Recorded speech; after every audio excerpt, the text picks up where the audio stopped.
പശ്ചിമേഷ്യയിലെ സംഘർഷങ്ങളും ആഗോള സുരക്ഷാ ആശങ്കകളും വർദ്ധിക്കുന്ന സാഹചര്യത്തിൽ ബ്രിട്ടൻ വലിയൊരു തീരുമാനമാണ് എടുത്തിരിക്കുന്നത്. ഇറാനിലെ ഇസ്ലാമിക് റവല്യൂഷണറി ഗാർഡ് കോപ്പ് അഥവാ IRGCയെ ഭീകരവാദ സംഘടനയായി ബ്രിട്ടൻ ഔദ്യോഗികമായി പ്രഖ്യാപിച്ചു. ഈ തീരുമാനം ഇറാനും ബ്രിട്ടനും തമ്മിലുള്ള ബന്ധത്തെ കൂടുതൽ വഷളാക്കുന്നു എന്നാണ് വിലയിരുത്തൽ. അതേസമയം രാജ്യത്തിന്റെ സുരക്ഷ ഉറപ്പാക്കുന്നതിനും വിദേശ ശക്തികളിൽ നിന്ന് ഉയരുന്ന ഭീഷണികളെ നേരിടുന്നതിനുമാണ് ഈ നടപടിയെന്ന് ബ്രിട്ടീഷ് സർക്കാർ വ്യക്തമാക്കുന്നു. ഈ സുപ്രധാന പ്രഖ്യാപനം നടത്തിയത് ബ്രിട്ടന്റെ ആഭ്യന്തര സെക്രട്ടറി ഷബാന മഹ്മൂദാണ്. IRGCയെ ഭീകരവാദ സംഘടനയായി പ്രഖ്യാപിച്ചതോടെ ബ്രിട്ടനിൽ ഈ സംഘടനയെ പിന്തുണയ്ക്കുകയോ സഹായിക്കുകയോ അതിന്റെ പേരിൽ പ്രവർത്തിക്കുകയോ ചെയ്യുന്നത് ഇനി നിയമവിരുദ്ധമാകും. ഇത്തരം പ്രവർത്തനങ്ങൾ ക്രിമിനൽ കുറ്റമായി കണക്കാക്കപ്പെടും. ആയതിനാൽ ഈ സംഘടനയുമായി നേരിട്ടോ പരോക്ഷമായോ ബന്ധപ്പെടുന്നവർക്കെതിരെ നിയമ നടപടികൾ സ്വീകരിക്കാൻ ബ്രിട്ടീഷ് സർക്കാരിന് കൂടുതൽ അധികാരം ലഭിക്കും. ബ്രിട്ടന്റെ ആഭ്യന്തര മന്ത്രാലയം പറയുന്നതനുസരിച്ച് IRGCയുടെ പ്രവർത്തനങ്ങളെക്കുറിച്ച് നടത്തിയ അന്വേഷണത്തിലൂടെയും ലഭിച്ച വിവരങ്ങളുടെയും അടിസ്ഥാനത്തിലാണ് ഈ തീരുമാനമെടുത്തത്. ബ്രിട്ടന്റെ ദേശീയ സുരക്ഷയ്ക്ക് ഭീഷണിയാകുന്ന നിരവധി പ്രവർത്തനങ്ങളിൽ ഈ സംഘടനയ്ക്ക് പങ്കുണ്ടെന്ന് വ്യക്തമായ തെളിവുകൾ ലഭിച്ചതായി സർക്കാർ പറയുന്നു. അതുകൊണ്ടാണ് ഇത്രയും കടുത്ത നടപടി സ്വീകരിച്ചതെന്നും അധികൃതർ വിശദീകരിച്ചു.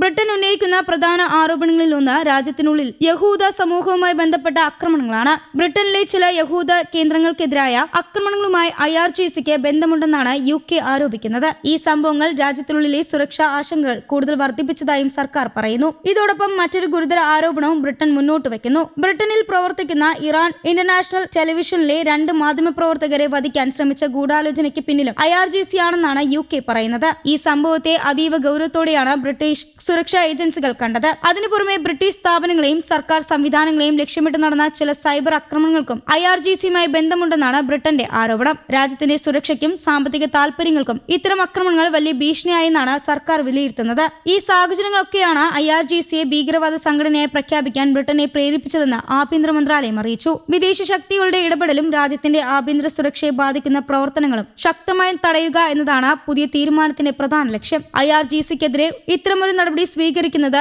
ഇതാദ്യമല്ല. ഇതിനു മുമ്പ് IRGCയെ അമേരിക്ക ഭീകരവാദ സംഘടനയായി പ്രഖ്യാപിച്ചിരുന്നു. അതുപോലെ യൂറോപ്യൻ യൂണിയനിലെ ചില നടപടികളും Canada, Australia, Saudi Arabia, Bahrain, Israel തുടങ്ങിയ രാജ്യങ്ങളുടെ നിലപാടുകളും ഈ സംഘടനയ്ക്കെതിരെ കടുത്ത നിയന്ത്രണങ്ങൾ കൊണ്ടുവന്നിരുന്നു. ഇപ്പോൾ ബ്രിട്ടനും അതേ നിലപാട് സ്വീകരിച്ചതോടെ IRGCക്കെതിരായ അന്താരാഷ്ട്ര സമ്മർദ്ദം കൂടുതൽ ശക്തമായിരിക്കുകയാണ്. ഈ തീരുമാനം പെട്ടെന്ന് എടുത്തതല്ല എന്നും റിപ്പോർട്ടുകൾ വ്യക്തമാക്കുന്നു. വർഷങ്ങളായി ബ്രിട്ടനിൽ ഈ വിഷയത്തെക്കുറിച്ച് രാഷ്ട്രീയ തലത്തിൽ ചർച്ചകൾ നടന്നിരുന്നു. ദേശീയ സുരക്ഷയ്ക്ക് ഏറ്റവും അനുയോജ്യമായ തീരുമാനം എന്താണെന്ന് വിലയിരുത്തിയ ശേഷമാണ് ഇപ്പോൾ ഔദ്യോഗിക പ്രഖ്യാപനം നടത്തിയിരിക്കുന്നത്. രാജ്യത്തിന്റെ സുരക്ഷയിൽ വിട്ടുവീഴ്ച ചെയ്യാൻ കഴിയില്ല എന്നും ആവശ്യമായിടത്ത് ശക്തമായ നടപടികൾ സ്വീകരിക്കേണ്ടത് സർക്കാരിന്റെ ഉത്തരവാദിത്തമാണെന്നും ആഭ്യന്തര സെക്രട്ടറി പറഞ്ഞു. രാജ്യത്തിനുള്ളിൽ ഭീഷണി സൃഷ്ടിക്കുന്ന സംഘടനകൾക്കെതിരെ നിയമം കർശനമായി നടപ്പാക്കുമെന്നും അവർ വ്യക്തമാക്കി. IRGCയെ മാത്രം ലക്ഷ്യമിട്ടിട്ടല്ല പുതിയ നടപടി. മറ്റ് 2 സംഘടനകളെയും ഭീകരവാദ സംഘടനകളുടെ പട്ടികയിൽ ഉൾപ്പെടുത്താൻ ബ്രിട്ടൻ തീരുമാനിച്ചിട്ടുണ്ട്. ബ്രിട്ടനിലെ യഹൂദ കേന്ദ്രങ്ങൾക്കെതിരായ ആക്രമണങ്ങളുമായി ബന്ധപ്പെട്ടാണ് ആരോപിക്കപ്പെട്ട Islamic movement of the campaigns of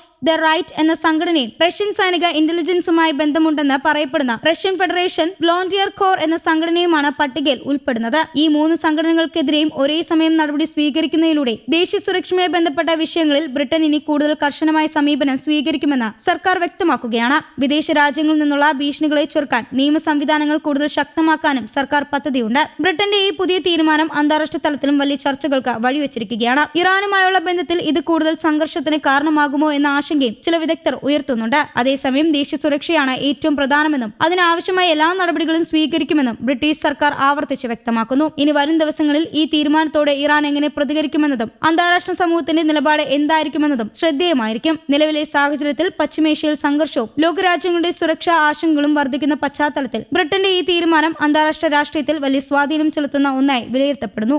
news desk Kerala Kaumudi.